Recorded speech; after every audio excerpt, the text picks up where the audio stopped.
उत्तर प्रदेश के आगरा शहर की, आगरा ज़िले की, बल्कि आगरा ज़िले में एक गांव है जिसका नाम है मलपुरा। इस मलपुरा गांव में आज से तकरीबन 20 महीने पहले यानी फरवरी 2024 एक नौजवान की बुरी तरह से जली हुई लाश एक खेत के बिल्कुल किनारे पर सड़क के पास पड़ी हुई मिलती है। और ये तारीख है 20 फरवरी 2024 की, यानी 20 फरवरी 2024। जब ये डेड बॉडी मिलती है तो लोग देखते हैं और वहाँ भीड़ इकट्ठी हो जाती है, क्योंकि खेतों में अगर किसी इंसान की जली हुई लाश मिले तो यकीनन मामला कत्ल का है। और बॉडी हालांकि पूरी तरह से जली हुई थी, लेकिन उसका स्ट्रक्चर या ढांचा जिसे कहते हैं वो बचा था, और देखने से ऐसा लगता था कि शायद ये किसी नौजवान लड़के की लाश है। लेकिन वो नौजवान लड़का कौन हो सकता है, इसकी पहचान करना बिल्कुल नामुमकिन था, क्योंकि न तो कपड़े सही सलामत थे, न ही कोई बॉडी पार्ट ऐसा इंटैक्ट था जिसमें बर्न इंजरी न हो। तो कुल मिलाकर पहचान कर पाना बहुत मुश्किल था। अब पुलिस वहाँ मौके पर पहुंची और पुलिस ने लाश को अपने कब्जे में लिया और ये पता करने लगे कि आसपास के गांव से या इसी मलपुरा गांव से कोई लड़का, नौजवान लड़का गायब तो नहीं है। तो पुलिस ने जब तफ्तीश शुरू की तो पुलिस को पता चला कि हाँ, बिल्कुल 18 तारीख को, यानी बमुश्किल 2 दिन पहले उस गांव का एक नौजवान जिसका नाम है राकेश सिंह, वो जो है गायब हो गया है, कहीं गया हुआ है और वापस नहीं आया। उसका मोबाइल फ़ोन भी नहीं लग रहा है। तो एक बहुत ऑब्वियस सी बात थी कि अगर इसी एज ग्रुप का एक लड़का 2 दिन पहले उस गांव से गायब हुआ है और डेड बॉडी जली हुई वहाँ पर मिल रही है उसी एज ग्रुप के लड़के की, तो ये राकेश की ही लाश हो सकती है। आशंका इसी बात की सबसे ज़्यादा थी। तो पुलिस ने राकेश के घर वालों को बुलाया और कहा कि एक बार प्लीज़ डेड बॉडी देखिए और बताइए कि क्या ये आपके बच्चे की लाश है या नहीं। राकेश के घर वाले वहाँ पहुँचे, पूरा गांव इकट्ठा था, उन्होंने देखा और देखने के बाद गांव के दूसरे लोगों से भी मशवरा किया और इस नतीजे पर पहुंचे कि नहीं, ये लाश जो है अपने बेटे की तो नहीं लगती। तो राकेश के परिवार वालों ने मना कर दिया और इसी के साथ पुलिस की जो तफ्तीश को एक डायरेक्शन मिलने वाला था, वो डायरेक्शन मिलने से पहले ही तफ्तीश वहाँ पर हॉल्ट हो गई, रुक गई, क्योंकि आइडेंटिफाई ही नहीं हो पाया वो डेड बॉडी। पुलिस ने उस डेड बॉडी को अपने कब्जे में लिया और उसकी तस्वीरें वगैरह क्लिक की।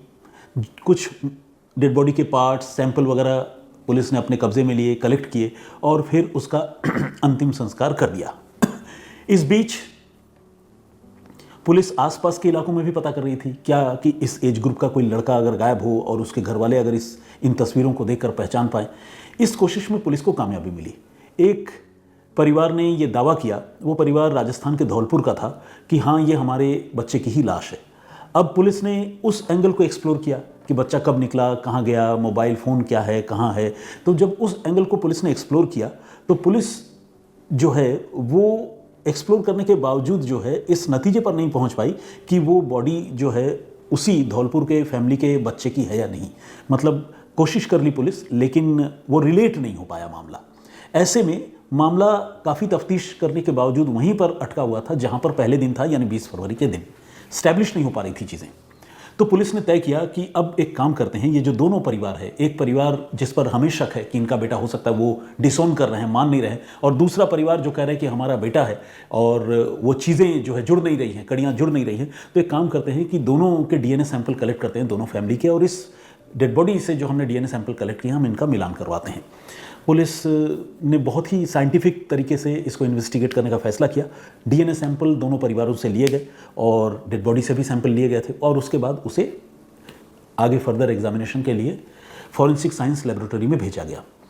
रिपोर्ट जब आई तो वो शॉकिंग रिपोर्ट थी। रिपोर्ट ये थी कि ये बॉडी जो है कहीं धौलपुर राजस्थान के किसी लड़के की नहीं, बल्कि उसी गाँव के रहने वाले उस राकेश की ही थी, जो राकेश बमुश्किल 2 दिन पहले अपने घर से गायब हो गया था और जिसका मोबाइल फ़ोन भी नॉट रीचेबल था।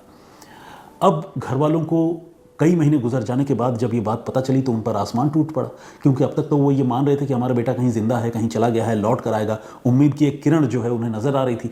लेकिन अब डीएनए एग्जामिनेशन के बाद उनकी सारी उम्मीदें टूट गई। वो बुरी तरह से रोने लगे और दुखी हो गए। पुलिस कई महीनों में तफ्तीश करने के बाद और डीएनए की रिपोर्ट हासिल करने के बाद एक मुकाम तक पहुँच चुकी थी और ये पता कर चुकी थी कि हाँ, ये बॉडी इसी गाँव के रहने वाले राकेश की थी। लेकिन अब पुलिस को ये पता करना था कि आखिर राकेश का कत्ल हुआ क्यों और मोटिव या इंटेंशन इसके पीछे क्या हो सकता है। लेकिन दिक्कत ये थी कि गांव का इलाका, और वो भी फरवरी की सर्द रात, और जैसी जगह सुनसान कोई सीसीटीवी कैमरा नहीं, कोई और ऐसा इलेक्ट्रॉनिक डिवाइस नहीं, mobile phone already switch off था। पुलिस जो है इन्वेस्टिगेशन करे तो कैसे करे, ये पुलिस के पास एक चैलेंज था। और पुलिस ने इसके बाद अपना जो डिटेक्टिव नेटवर्क है, जिसे हम बोलचाल की भाषा में या इधर हिंदी में कहते हैं मुखबिरों का जो नेटवर्क है, पुलिस ने उसको एक्टिवेट किया। और गांव में किसी की दोस्ती और दुश्मनी आसानी से छुपती नहीं है, क्योंकि गांव के लोग इन सब मामलों में बड़े एक्टिव होते हैं। उनको पता होता है कि पड़ोस में कौन सा आदमी कहाँ उठता बैठता है, किसकी किससे बहुत ज़्यादा दोस्ती है, किससे लड़ाई हो गई है। तो हुआ ये कि पुलिस ने जब गांव के लोगों से थोड़ी बातचीत की, कुछ लोगों को कॉन्फिडेंस में लिया, अपने मुखबिरों को काम पर लगाया, तो पता चला कि ये जो राकेश है, इसका रिश्ते में एक आदमी है जो रिश्ते में उसका फूफा लगता है, और उसका नाम है देवीराम।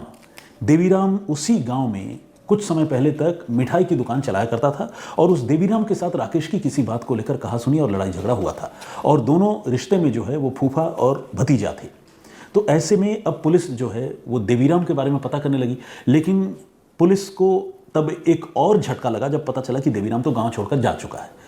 घर गांव में ही है, घर के लोग गांव में ही है, लेकिन वो दिल्ली में रहकर काम करता था, और उसकी दुकान जो अच्छी खासी चलती थी फरवरी महीने तक, उसके बाद उसने वो दुकान बंद कर दी थी, मिठाइयों की दुकान, और वहाँ से वो माइग्रेट कर गया था और दिल्ली में आकर नौकरी कर रहा था।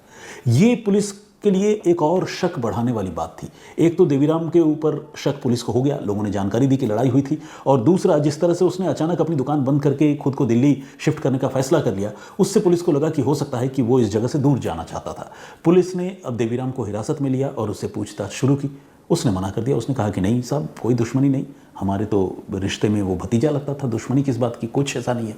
लेकिन पुलिस ने देवीराम का मोबाइल फ़ोन लिया और उसकी अच्छी तरह से स्कैनिंग की, और आपको जानकर हैरानी होगी कि जब पुलिस ने मोबाइल फ़ोन की स्कैनिंग की तो उससे एक बहुत वाइटल क्लू, या क्लू भी नहीं, मैं कहूँगा उससे एक कदम आगे बढ़कर उससे एक बहुत वाइटल एविडेंस पुलिस के हाथ लगा। वो एविडेंस कुछ ऑडियो क्लिप्स की सूरत में थे। वो ऑडियो क्लिप जो देवीराम ने रिकॉर्ड करके अपने भतीजे राकेश को भेजे थे, जिससे उसकी दुश्मनी थी या लड़ाई थी। बेसिकली कहानी ये थी कि देवीराम की एक बेटी है, और उस बेटी को कभी नहाते हुए इस राकेश ने उसके कुछ वीडियोस बना लिए थे। इंग्लिश में उसके लिए एक टर्म है जो महिलाओं को या लड़कियों को चुपके से बिना कपड़ों के या प्राइवेट मोमेंट में वॉच करने की कोशिश करता है, देखता है, उसके लिए एक टर्म है, उसे कहते हैं पीपिंग टॉम। तो ये जो बंदा है राकेश, इसमें वो पीपिंग टॉम वाली मेंटालिटी थी। तो ये पीपिंग टॉम राकेश, इसने कुछ वीडियोस जो है देवीराम की बेटी के बना लिए थे, और उस लड़की को जो ऑलरेडी माइनर है उसे ब्लैकमेल कर रहा था, उससे अनड्यू एडवांटेज लेना चाहता था। इसके बारे में उस बच्ची ने अपने पिता को बताया था। अब कोई भी पिता इस तरह की बात सुनता तो वो कैसे खुद पर काबू रखता। मैं ये नहीं कह रहा हूँ कि कत्ल करेगा, लेकिन गुस्सा तो आएगा, और कायदे से उसे पुलिस के पास जाना चाहिए था, कानून की मदद लेनी चाहिए थी, लेकिन उसने कानून अपने हाथ में लेने का फैसला किया, और 18 तारीख की रात को उसने धोखे से इस लड़के को, राकेश को, अपनी दुकान पर बुलाया, मिठाइयों की दुकान पर।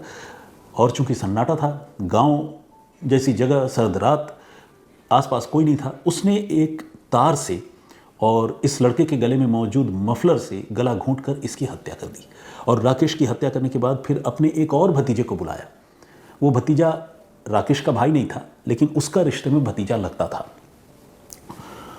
उसे बुलाया, और बुलाने के बाद राकेश की बॉडी को उन्होंने एक नीले रंग के ड्रम में भरा, और भरने के बाद लोडर गाड़ी जो होती है, जिसे माल ढोने वाली छोटी छोटी गाड़ियाँ, छोटा हाथी या पिकअप वैन जिसे कहते हैं, उस एक गाड़ी में उन्होंने उस डेड बॉडी को लोड किया, और रात को ही लेकर गए वहाँ पास में एक नदी है, उस नदी के पास खेत में, और पेट्रोल छिड़क कर उस लाश को उन्होंने आग के हवाले कर दिया।